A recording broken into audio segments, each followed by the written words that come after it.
વડોદરા શહેરની એસએસજી હોસ્પિટલમાં ફાયર સિસ્ટમની આકસ્મિક તપાસ સ્પેશિયલ ફાયર ઓફિસર દ્વારા કરવામાં આવી હતી. વડોદરા શહેરમાં આવેલ મધ્ય ગુજરાતની સૌથી મોટી સયાજી હોસ્પિટલમાં ફાયર સિસ્ટમ ખખડધજ હોવાના અહેવાલ બાદ વડોદરા મહાનગરપાલિકા સંચાલિત ફાયર એન્ડ ઇમરજન્સી વિભાગ દ્વારા સયાજી હોસ્પિટલમાં આકસ્મિક તપાસ હાથ ધરવામાં આવી હતી. લગભગ 37 એકરમાં ફેલાયેલ સયાજી હોસ્પિટલની 13 જેટલી ઇમારતોમાં ફાયર સિસ્ટમ પાછળ લાખો રૂપિયાનો ખર્ચ કરવામાં આવે છે, પરંતુ આ સિસ્ટમ ઘણીવાર બંધ હાલતમાં હોવાના સમાચારો પ્રકાશિત થયા છે. જે બાબતે ધ્યાને લઈ આજરોજ વડોદરા ફાયર બ્રિગેડના સ્પેશિયલ ફાયર ઓફિસર દ્વારા હોસ્પિટલના તમામ ફાયર સાધન સામગ્રીઓની આકસ્મિક ચકાસણી કરવાની કામગીરી હાથ ધરાઈ હતી. આ કામગીરી પૂર્ણ થયા બાદ ફાયર વિભાગ દ્વારા ક્ષતિગ્રસ્ત ફાયર સાધનો અને જવાબદાર અધિકારીઓ સામે કાયદેસરની કાર્યવાહી કરવામાં આવશે તેવું સ્પેશિયલ ફાયર ઓફિસર નફીઝ મલિકે જણાવ્યું હતું.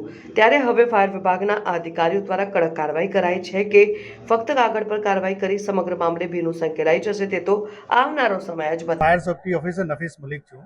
અહીંનું આપણે જે ફાયરના સાધનો લાગ્યા છે એમની તપાસ કરવા માટે આવ્યા છે.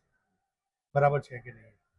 અમુક જગ્યાએ સેફ્ટી નથી ફાયરની, અમુક જગ્યાએ પંપનો ઇસ્યુ બીએમસીએ નોટિસ બી આપી છે, વારંવાર નોટિસ આપે તો બી આ લોકો કરતા નથી.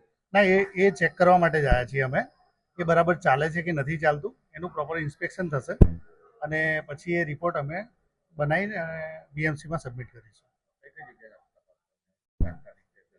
બધી લગભગ 13 બિલ્ડિંગો છે. ઘણા બધા છે. રિપોર્ટમાં આવશે. આ જે પંપ વાળું છે ઉસ્માની છે, એ 2 વાર નોટિસ આપી છે 4 મહિના. અચ્છા. પંપ ચાલતો નથી, એક પંપમાંથી 2 કામ ચાલે. બીએમસી 2 વાર નોટિસ આપી તો બી ફાયર ઓફિસર કશું કરતા નથી. પીઆઈયુડીને કામ આપી દીધું છે, બીજી નોટિસ આપ્યા પછી તો શું કાર્યવાહી કરશો ફાયર? ના, એ જે નોટિસ આપી છે એના વિશે મને અત્યારે જાણ નથી. મેં બી ચેક કર્યું, પંપ મેં ચાલુ કર્યું તો ચાલુ થયું છે અને હજી પણ જે ઇન્સ્પેક્શન છે એ ચાલુ છે, પત્યું નથી. ઇન્સ્પેક્શન લગભગ આજના દિવસમાં પતી જશે. અહીંયા બરોડાથી જ. Nafis Malik, fire safety officer specialist.